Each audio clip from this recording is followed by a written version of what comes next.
Donc, l'évangile de Luc au chapitre 17, on va lire à partir du verset 11. On va lire petit à petit au fur et à mesure qu'on avance.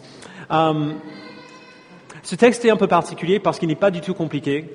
Il est très très très simple en termes de ce qui se passe. Il n'y a pas de grande théologie ici.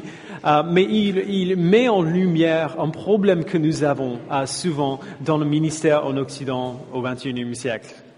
Le ministère en France aujourd'hui est nettement plus facile que, disons, le ministère à l'époque de l'apôtre Paul, dans le contexte dans lequel lui, il se trouvait. À n'importe quel moment, il était exposé à la menace de la vraie persécution, la faim, la soif, le ridicule, les coups ou la mort. Nous, on n'a pas affronté tout cela. Et merci Seigneur, on vit dans un contexte où on est plutôt à l'aise, on est bien nourri, on est diverti et au moins superficiellement heureux. Pour la plupart d'entre nous.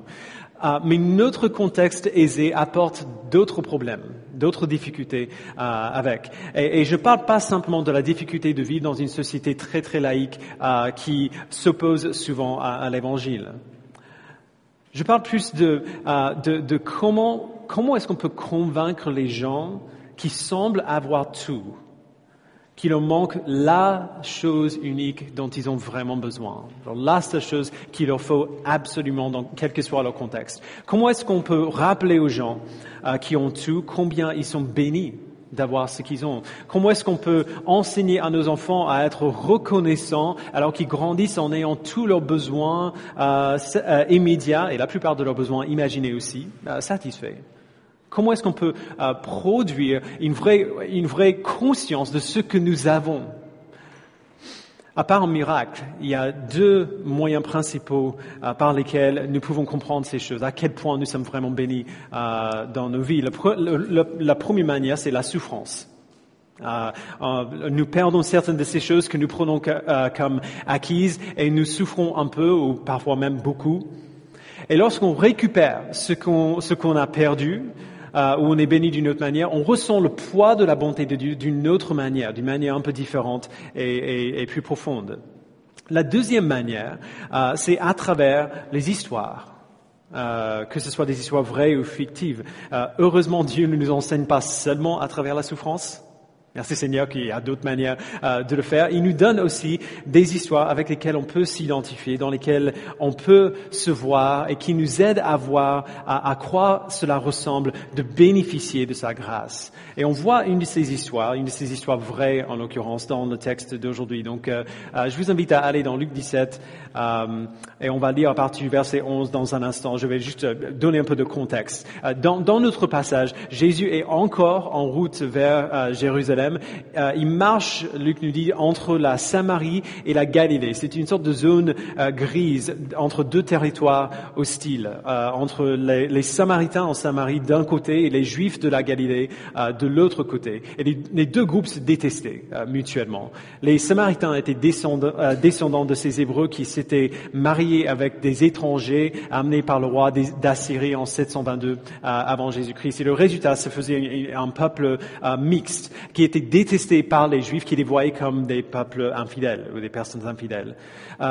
Jésus marche entre ces deux territoires quand un groupe de lépreux s'approche de lui. Alors quand on voit le mot lépreux dans la Bible, ça ne se limite pas à la lèpre telle qu'on la voit aujourd'hui. Il désignait une variété de maladies de la peau contagieuses.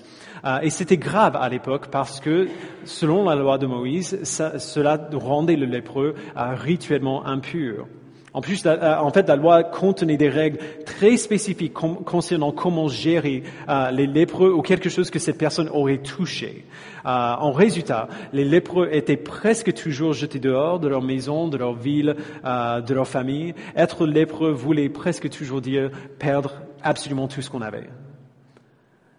Alors, on comprend leur désespoir quand ils viennent voir Jésus. Évidemment, ils ont entendu dire que ce Jésus qui passe par là est un faiseur de miracles. Ils sont désespérés et donc ils vont le voir. Ils gardent leur distance pour ne pas l'infecter et ils lui demandent son aide. Et donc, lisons ensemble à partir du verset 11. Alors qu'ils se rendaient à Jérusalem, Jésus passa entre la Samarie et la Galilée. Comme il entrait dans un village, 10 lépreux vinrent à sa rencontre. Ils se tinrent à distance et se mirent à lui dire, « Jésus, Maître, aie pitié de nous. » Lorsqu'il les vit, Jésus leur dit, « Allez vous montrer au prêtre. » Alors, on va s'arrêter là juste à l'instant. C'est intéressant ce que Jésus fait. La plupart du temps, quand des gens malades viennent vers Jésus, il fait presque toujours la même chose. Et soit il leur dit quelque chose et la personne est guérie, soit il la touche carrément et la personne est guérie. Ce n'est pas ce qu'il fait ici. Pas tout de suite en tout cas. Il leur dit plutôt d'aller se montrer au prêtre avant qu'il soit guéri. Dans le livre de Lévitique, au chapitre 14, on voit ce qu'un lépreux devait faire une fois qu'il était guéri de sa lèpre. Il devait se montrer au prêtre qui allait confirmer ou non la guérison. Il devait offrir un sacrifice, se raser tous ses cheveux, se laver, tout cela dans un ordre bien précis, à des jours bien précis. C'était très compliqué et très long. Ce qui est intéressant ici, c'est que Jésus leur dit essentiellement d'aller faire ce que la loi leur dit de faire s'ils sont guéris, avant de les guérir. Il ne les guérit pas sur le champ, il dit, allez, maintenant, montrez-vous aux prêtres alors qu'ils ne sont pas encore guéris. Il les oblige à le prendre sur parole, que la guérison est pour eux, même s'ils ne la voient pas encore. Et ils semblent croire au moins assez pour faire cela, ou en tout cas, ils n'ont rien d'autre à perdre. Et donc, du coup, ils font ce qu'il lui dit.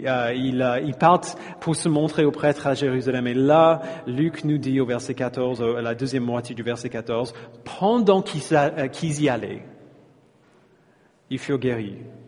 Donc, ils doivent prendre Jésus sur parole, partir et attendre d'être sur la route pour voir la guérison.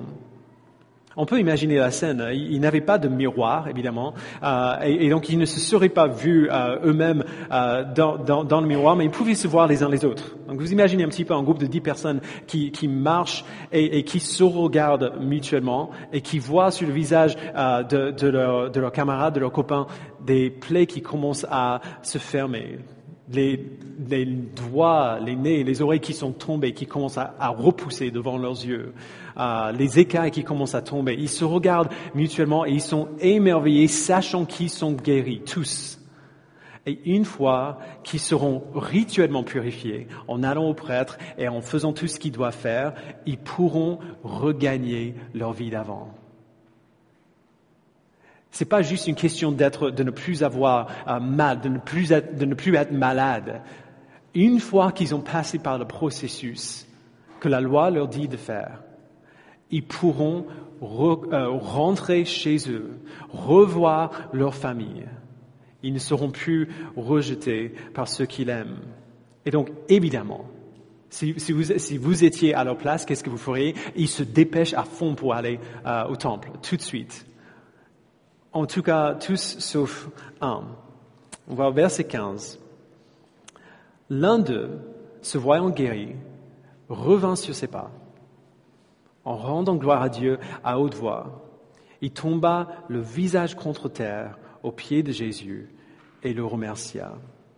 De tous les hommes guéris, seulement un est vraiment frappé par ce qui vient de se passer au point de se retourner, ou frappé d'une certaine manière en tout cas. Luc ne dit pas exactement ce qui lui passe par la tête ou ce qu'il a compris de sa guérison, mais on voit par ce qu'il dit, parce que Luc dit que cet homme a au moins compris deux choses.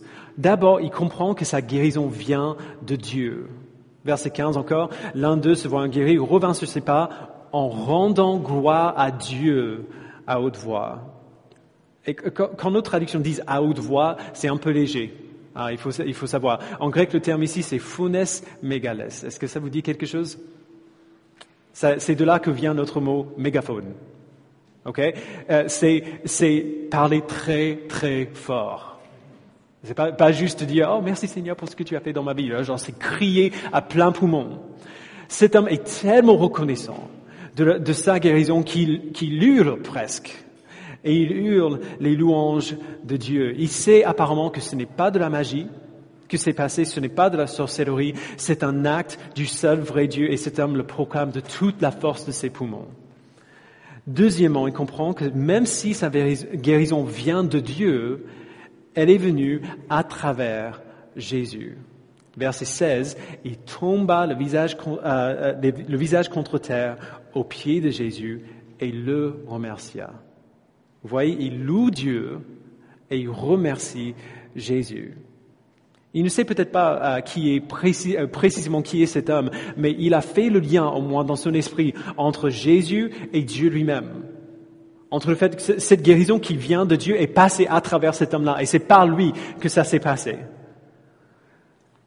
Il sait que Dieu a œuvré à travers Jésus pour accomplir cette guérison et que Jésus n'était pas seulement un outil de Dieu pour accomplir un miracle. Il remercie Jésus pour ce qu'il fait.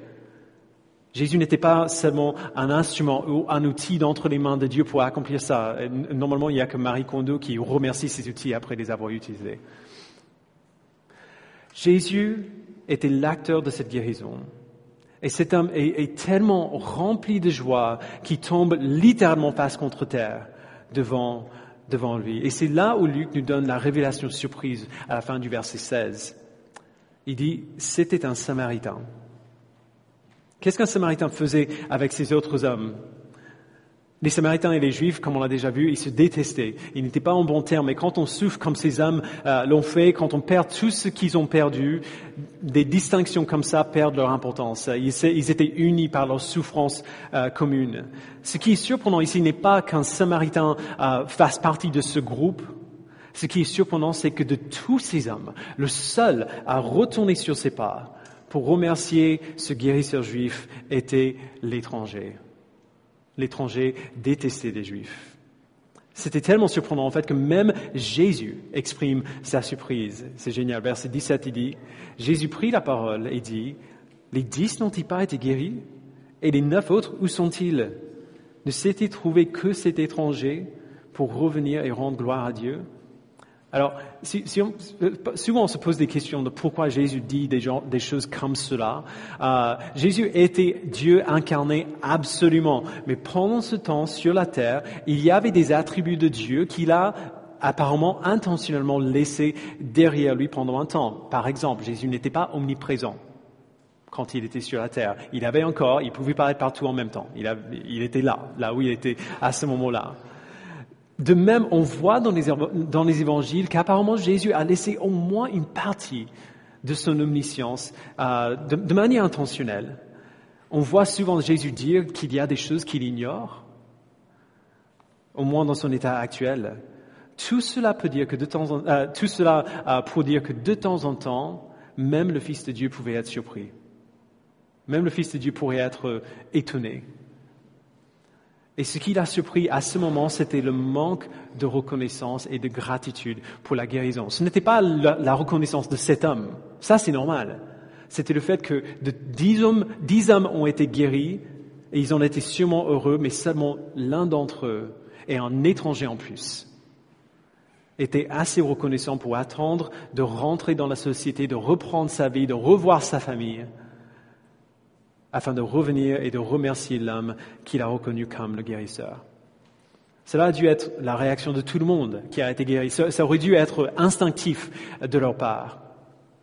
Alors, on peut imaginer une petite pause ici, après que Jésus pose ces questions rhétoriques. Une pause pendant laquelle Jésus arrête de regarder à l'horizon vers où sont partis ces hommes. Et il se tourne vers l'homme par terre devant lui, il le contemple un instant, et puis après, il dit quelque chose d'incroyable. Verset 19. Puis il lui dit, « Lève-toi, vas-y, ta foi t'a sauvé. » Sauvé, pas guéri. Sauvé, la traduction est juste. Évidemment, cet homme a compris plus que lui-même avait réalisé. Il a fait le lien entre le Dieu qui était la source de sa guérison et l'homme par qui cette guérison est venue. Il était guéri de sa lèpre, mais encore plus, il a été sauvé. Jésus ne dit pas que cet homme a été sauvé grâce à sa reconnaissance, genre puisqu'il est revenu, il est sauvé. Jésus n'enseigne pas comme quelqu'un a dit le salut par la disposition. La gratitude que cet homme manifeste est le résultat de sa foi. C'est la preuve qu'il y a plus à l'œuvre dans son cœur que le simple bonheur de ne plus être malade. Qu'il a reçu la foi. C'est la foi qui l'a sauvé, comme Jésus dit, ta foi t'a sauvé. Luc savait ce qu'il faisait quand il a raconté son histoire comme il a fait. Ou plutôt comme Dieu savait ce qu'il faisait quand il a orchestré des événements comme il a fait. Parce que ce qu'on voit dans cette histoire, c'est ce qu'on voit de manière régulière tout le temps. Depuis le début de l'humanité. La plupart d'entre nous connaissent des chrétiens qui sont débordants de gratitude. Vous connaissez des gens comme ça? Qui sont juste tout le temps reconnaissants et joyeux. Ces personnes parlent constamment de la bonté de Dieu envers eux. Ils partagent leurs témoignages tout le temps, presque de manière compulsive. Ils peuvent pas s'empêcher de dire ce que Dieu a fait pour eux. Ils débordent de joie tout le temps. Ces personnes restent bien dans nos esprits. On est d'accord? Si on a connu des gens comme ça, genre le genre de personnes où on passe 10 minutes avec eux et on aime Jésus encore plus après, si on a vu des personnes comme ça, on s'en rappelle. On est d'accord? On ne se souvient pas de ces personnes-là seulement parce qu'elles débordent de joie. On se souvient de ces personnes parce qu'il y en a si peu comme ça. On se souvient des personnes vraiment reconnaissantes et vraiment joyeuses dans le Seigneur parce qu'il y en a assez peu. Ce genre de chrétien est la plupart du temps l'exception, malheureusement. 10 hommes guéris et seulement un qui est assez reconnaissant pour revenir voir Jésus. C'est comme ça que ça se passe, souvent. La question, c'est pourquoi? Pourquoi est-ce que ça se passe comme ça? Pourquoi est-ce que ces 10 hommes ne sont pas revenus sur leur pas plutôt que celui-là seulement? Jésus nous donne un indice dans les questions qu'il pose. Verset 18 encore, il dit « Ne s'est-il trouvé que cet étranger pour revenir et rendre gloire à Dieu ?» Alors ces hommes étaient sûrement reconnaissants de ce qui s'est passé. Ils étaient sûrement reconnaissants envers Jésus de les avoir guéris. Mais est-ce qu'ils étaient reconnaissants envers Dieu? Est-ce qu'ils étaient assez reconnaissants envers Dieu pour revenir proclamer leur louange devant la personne à travers la guérison de Dieu est venue? Ils étaient peut-être reconnaissants à Jésus lui-même, mais leur gratitude ne se dirigeait pas vers Dieu. Ils étaient tellement terre à terre dans leur réflexion qu'ils ont oublié le côté spirituel de ce qui s'était passé. Ils voyaient ce qui était devant leurs yeux. Mes plaies sont parties, je ne suis plus malade, mais ils ont oublié peut-être qu'il y avait d'autres choses derrière. Ils ont tellement réfléchi aux résultats, donc leur guérison, la possibilité d'une nouvelle vie, qu'ils ont oublié de considérer la cause de leur guérison. Que si Dieu peut faire quelque chose comme cela à travers cet homme Jésus, peut-être qu'il y a encore plus. Nous sommes bien souvent des chrétiens consommateurs, des chrétiens qui viennent à Dieu à cause de ce qu'il peut faire pour nous. Parce que Dieu fait beaucoup de choses pour nous. Il nous donne la vie, il nous donne la respiration, de la nourriture et un toit, des vêtements qui nous protègent du temps. Quand on rencontre Jésus, il nous donne une famille, un nouveau cercle de chers amis, une communauté, une nouvelle façon de parler et de vivre. Il nous donne de l'optimisme pour l'avenir. Tout cela, c'est vrai. Et chacune de ces choses que Dieu nous donne est absolument une raison légitime d'être heureux. Alors c'est normal d'être heureux quand Dieu nous donne ces choses-là. Chacune de ces choses est légitime et chacune de ces choses est absolument secondaire. Ce sont des résultats de la grâce de Dieu, non pas le centre ou le but de sa grâce envers nous. Quand Dieu guérit quelqu'un, ce n'est pas seulement pour que la personne se sente mieux. Quand Dieu opère un miracle, et on a des gens dans notre Église qui ont vu Dieu faire des choses extraordinaires dans leur vie, mais quand il fait ces choses, il ne le fait pas seulement pour que nous allions mieux.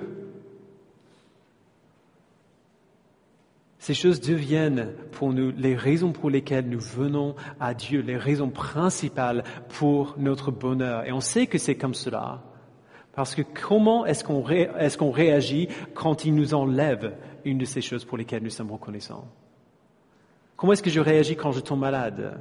Quand mes vêtements commencent à vieillir et je ne peux pas les remplacer, quand mon appartement commence à avoir des fuites et quand mes voisins sont impossibles, quand il y a un conflit entre moi-même ou un frère et sœur en Christ, quand mon péché commence à se montrer à l'extérieur ou quand je le vois en quelqu'un d'autre, quand quelque chose arrive qui fait que l'avenir ne semble pas aussi bon que je l'avais imaginé avant.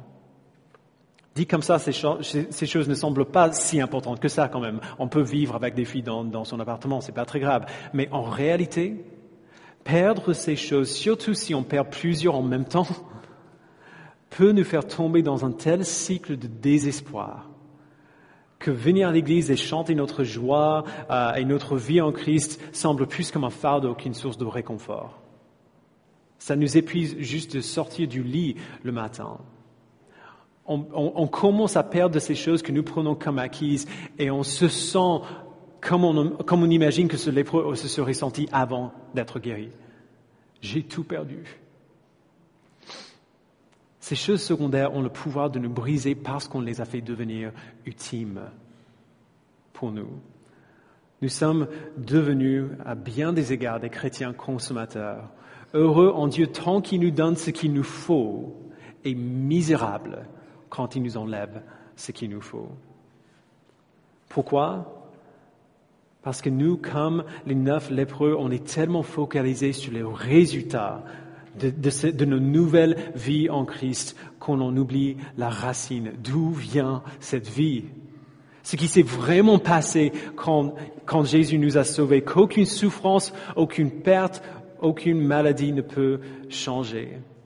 Celui qui est revenu, cet homme samaritain qui est revenu, a été libéré de sa maladie, mais encore plus, il a été sauvé, libéré de ce qui le séparait de Dieu. Et la preuve de sa nouvelle liberté, c'est que le besoin le plus important pour lui à ce moment-là n'était pas de retourner à sa vie aussi rapidement que possible, mais de retourner et de louer celui qui l'avait libéré.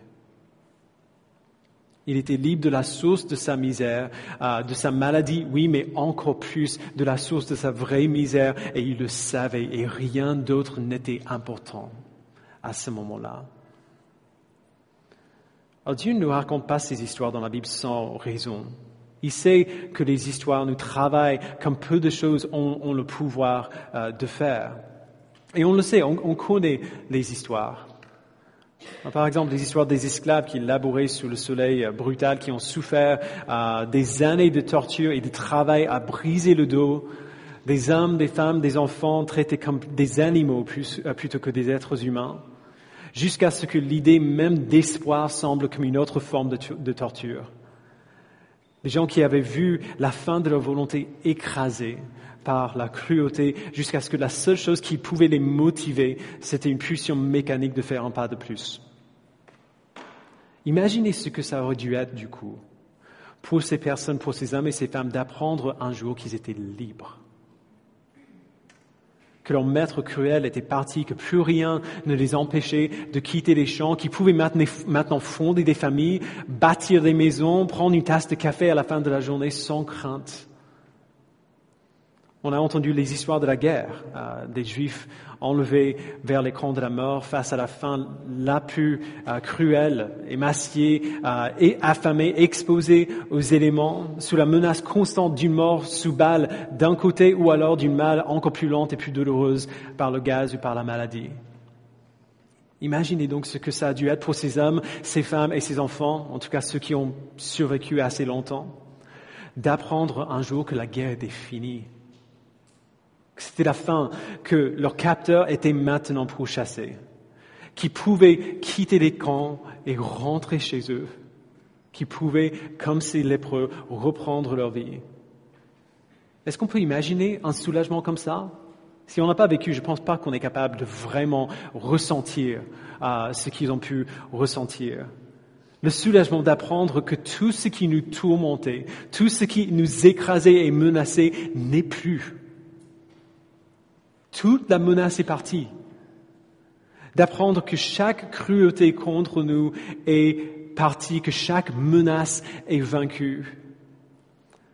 Ce que nous ressentirions si on était dans une situation comme cela, C'est ce que nous devrions ressentir chaque instant de chaque jour que nous connaissons Jésus-Christ. Genre notre ressenti par rapport à la liberté que nous avons en Christ devrait être à cette hauteur chaque instant de chaque journée pour le reste de notre vie. Et ce que nous devrions ressentir, c'est encore meilleur que ce que ces personnes libérées de l'esclavage ou des camps de la mort a dû être, parce que ces hommes et ces femmes ont dû faire face aux répercussions de leur esclavage. Ils devaient essayer de rebâtir leur vie alors que les pièces manquaient. Les personnes, les maisons vers qui ils pouvaient se retourner n'étaient plus là. Mais pour nous, si nous sommes en Christ, il ne reste plus que la liberté. Ce qui nous menaçait est maintenant parti. Puisque nous sommes des pécheurs, nous étions séparés de Dieu et sous la menace juste de son jugement juste contre nous. Mais afin que nous n'ayons pas à subir la punition de notre péché, à subir la colère de Dieu, Jésus est venu, a pris sur lui-même les péchés de chacun et chacune de ses enfants. Et il a subi la punition à notre place. Il ne reste plus de colère contre nous. Il ne reste plus de jugement pour les enfants de Dieu. Tout ce qui reste, c'est l'approbation parfaite et éternelle que le Père a pour Jésus-Christ et que Jésus nous donne. Quand il prend nos péchés, il nous donne la vie parfaite que lui, il a vécue. Dieu nous regarde et il ne voit que la vie parfaite de son Christ maintenant, de son Fils. Toutes les menaces sont parties.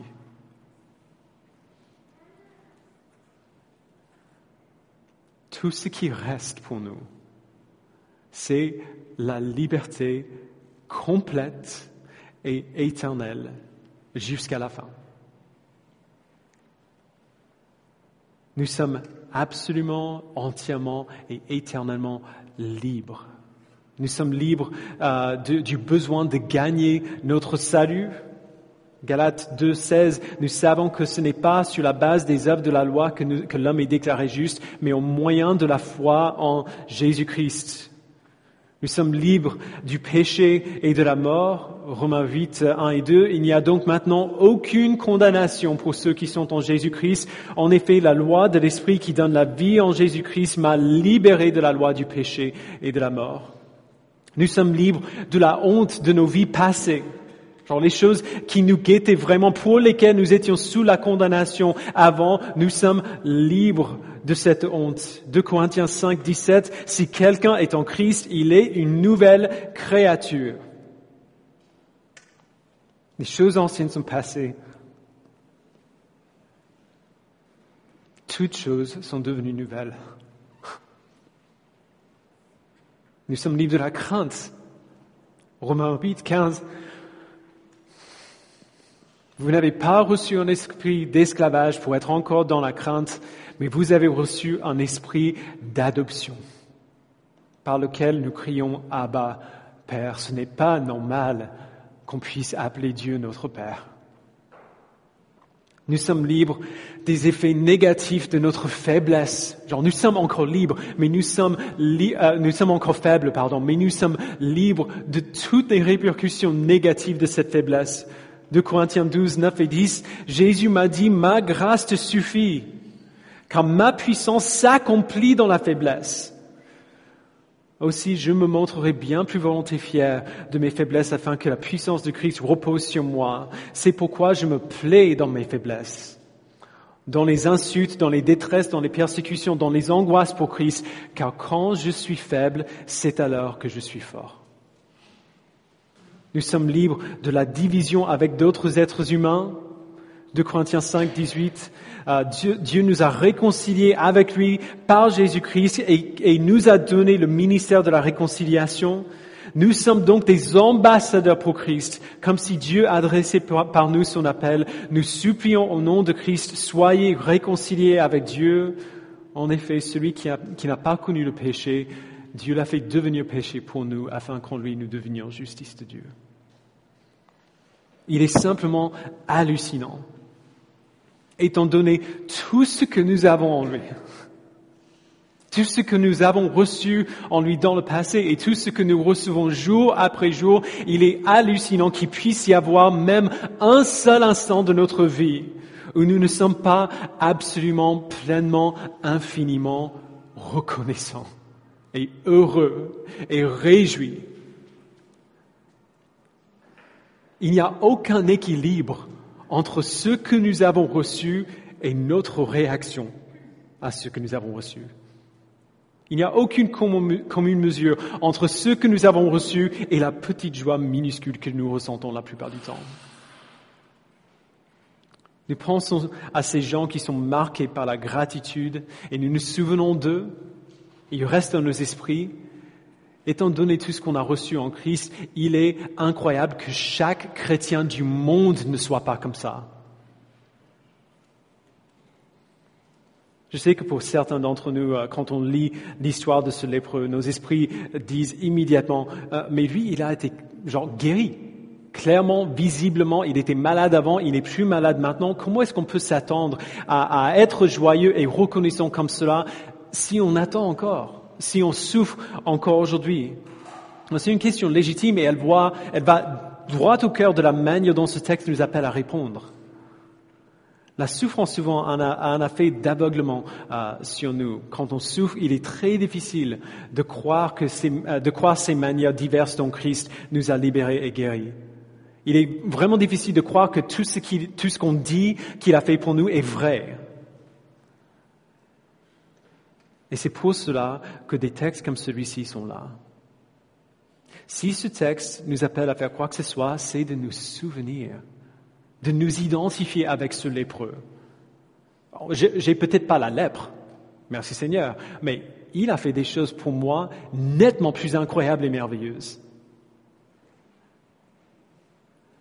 Ce texte nous appelle à souvenir que Jésus nous a guéris comme ce lépreux, bien au-delà d'une simple guérison physique, des simples bénédictions matérielles. Que Jésus est là pour faire infiniment plus que nous donner une bonne journée. De nous souvenir que Jésus nous a guéris de la mort éternelle, qui nous a guéris du cancer, du péché, de la séparation avec Dieu. Il nous a sauvés par la foi en lui, tout comme il dit à cet homme, ta foi t'a sauvé. Ce texte nous appelle à nous souvenir que bien que 10 soient guéris, un seul est revenu pour remercier le Seigneur. Il nous appelle à garder au devant de nos esprits toutes les raisons que nous avons pour remercier Dieu, que ce n'est pas normal que 10 personnes ne soient pas revenues, mais que la marque d'un chrétien, des chrétiens, de l'Église de manière générale devrait être louer Dieu à plein poumon, tomber face contre terre devant Jésus en lui remerciant. Il y a des moments dans nos vies où même les saints les plus joyeux oublient à quel point Dieu est bon. Et c'est pour cela que ces textes sont là. Tout comme il nous appelle à nous souvenir individuellement, il nous appelle aussi à nous aider les uns les autres à nous en souvenir. Dans ces moments où c'est tellement douloureux qu'on a du mal à nous souvenir de tout ce qu'il a fait pour nous, nous avons besoin de quelqu'un pour nous dire « ta foi t'a sauvé ». Pour nous dire est-ce que tu vois pas vraiment de tout ce que Dieu t'a guéri? Est-ce que tu ne vois pas vraiment tout ce que Jésus a fait pour toi, peu importe ce que tu vis? Nous passons tous par quelque chose aujourd'hui. Nous vivons tous, on passe tous par quelque chose de bon, de mauvais ou de neutre. On est tous au milieu d'une situation quelconque. On a tous nos histoires individuelles et on est tous arrivés à ce moment particulier dans nos histoires. Mais juste un instant, essayez de ne pas penser à votre situation actuelle, à ce qui se passe dans votre vie aujourd'hui. Essayez de regarder ailleurs, à ce qui est vrai pour vous, peu importe ce qui se passe maintenant. Peu importe ce qui se passe dans votre vie actuelle. Si vous avez la foi en Christ, tout ce qu'on a lu tout à l'heure est vrai pour nous, peu importe ce que nous vivons. Et bien plus encore, Jésus nous a libérés. En Christ, Dieu nous a libérés de la crainte, parce qu'en Christ, Dieu nous a libérés de tout ce qui peut réellement et éternellement nous faire du mal. Il nous a libérés du besoin de gagner notre salut, de la honte de nos vies passées, de la faiblesse, de la division. À la limite, même si cet homme tombait malade après, même si cet homme a recontracté la lèpre suite à cette rencontre de Jésus-Christ, à ce moment-là, Jésus avait enlevé tout ce qui peut le menacer réellement. Au pire, il va mourir et être avec Jésus suite à sa mort pour toute l'éternité, guéri et joyeux. Ça ne veut pas dire qu'on ne voit plus des choses difficiles, la honte, la difficulté, la faiblesse, la division, la maladie dans nos vies. Évidemment, on vit encore ces choses, mais ces choses n'ont plus aucun effet durable pour nous. Si nous croyons vraiment cela, la seule réponse naturelle et appropriée, c'est la gratitude, mais sans cesse. Et une fois armé de cette gratitude, à ce moment-là, on peut retourner à regarder ce qui se passe dans notre vie actuelle et le voir pour ce que c'est vraiment. Parce que ce qui se passe dans notre vie vraiment, si on sait tout ce que Jésus a fait pour nous, la douleur par laquelle, la difficulté par laquelle nous passons aujourd'hui, réellement, n'est que une douleur légère et momentanée qui n'est pas digne d'être comparée à la gloire qui sera révélée à nous, comme Paul dit dans Romains. C'est ainsi que nous puissions réagir comme le lépreux samaritain lorsque notre douleur est enlevée. Et c'est ainsi que nous pouvons réagir comme lui lorsque nous attendons encore que la douleur soit enlevée. Frères et sœurs, nous avons été appelés à nous souvenir. À nous souvenir parce que de ce qui est vrai pour nous, peu importe ce que nous vivons. Que nous pouvons vraiment être aussi reconnaissants que cela, aussi réjouis cela même dans la souffrance. Parce que la liberté que nous avons en Christ va infiniment au-delà de la liberté d'une maladie ou d'une situation difficile. On peut vraiment retourner vers Jésus et tomber face contre terre devant celui qui nous a sauvés et le louer et à exhorter nos âmes comme David, comme on l'a lu tout à l'heure. Bénis l'Éternel, mon âme, que tout ce qui est en moi bénisse son saint nom. Bénis l'Éternel, mon âme, et n'oublie aucun de ses bienfaits. Et si vous ne connaissez pas Christ ce matin, les gens vous diront peut-être que si vous venez à Christ, tout dans votre vie va changer. Et votre vie va changer si vous venez à Christ avec foi. Il nous bénit au-delà de nos attentes jour après jour, tous les jours. Mais être sauvé par la foi en lui est infiniment plus grande que toute bénédiction temporaire qu'il pourrait nous donner. La meilleure chose que Jésus aurait pu dire à ce lépreux n'était pas « maintenant ta maladie est partie », mais « maintenant ta foi t'a sauvé ». Venez donc à Christ, placez votre foi en lui et sachez qu'en lui vous avez reçu ce que aucune souffrance ne peut vous enlever. Frères et sœurs, souvenons-nous. N'oublions aucun de ses bienfaits, parce que quelle que soit la douleur actuelle, ses bienfaits restent. Notre foi nous a sauvés et ça ne va pas changer. Je vous invite à prier avec moi. Père, merci Seigneur pour pour des textes simples comme celui-ci. Pardonne-nous, Père, de tous ces moments où nous avons passé peut-être un peu trop vite sur ces textes qui nous racontent le pouvoir que tu as de guérir, le pouvoir que tu as de faire des miracles. Ou alors pardonne-nous, Père, de ces moments où nous sommes restés trop longtemps sur la guérison en pensant que la guérison physique, les miracles terrestres sont la chose principale que tu fais. Chaque miracle de Jésus-Christ a été fait pour une raison, pour attirer les yeux vers toi, pour attirer les yeux vers le Père de la gloire qui a envoyé son Fils nous guérir de ce qui peut nous faire mal de manière ultime. Donne-nous, Père, de voir tes bienfaits, de n'oublier aucun de tes bienfaits, d'être stimulé à chaque fois que nous ouvrions ta parole.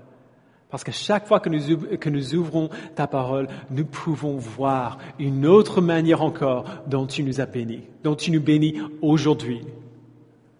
Donne-nous, Père, d'être stimulés, comme si on ouvrait un cadeau de nouveau pour la première fois à chaque fois qu'on ouvre ta parole. Donne-nous, Père, de nous rappeler de ce que tu as fait pour nous dans nos vies de tous les jours, mais à garder en tête que ces bénédictions-là ne sont pas la seule chose, ne sont pas le centre de ce que tu fais. Que la bénédiction pour laquelle Jésus est venu, c'était la bénédiction de pouvoir dire aux enfants que tu as choisis, ta foi t'a sauvé. Que maintenant, tu vas pouvoir rassembler tous tes enfants de chaque coin du monde et de les entendre te glorifier et te louer pour toute l'éternité. Permets, Père, à ce que nous fassions partie de leur nombre, à ce que nous vivions la joie de te louer éternellement dès maintenant, que nous n'avons pas besoin d'attendre le paradis pour vivre cette joie. Que déjà maintenant, tu nous as bénis au-delà de toutes nos espérances. Ne nous permets pas, Père, d'oublier.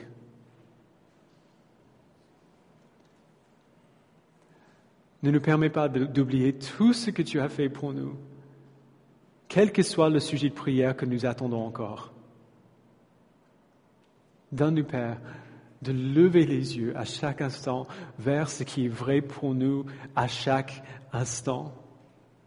Et ainsi de pouvoir voir clair sur ce qui se passe dans nos vies aujourd'hui pour que nous puissions avoir une pleine confiance en toi, que l'œuvre que tu as commencée en nous, tu seras fidèle pour l'accomplir. Et aucune maladie, aucune souffrance, aucune division, aucune honte, aucun péché ne peut empêcher cela. Merci pour ta grâce infinie envers nous.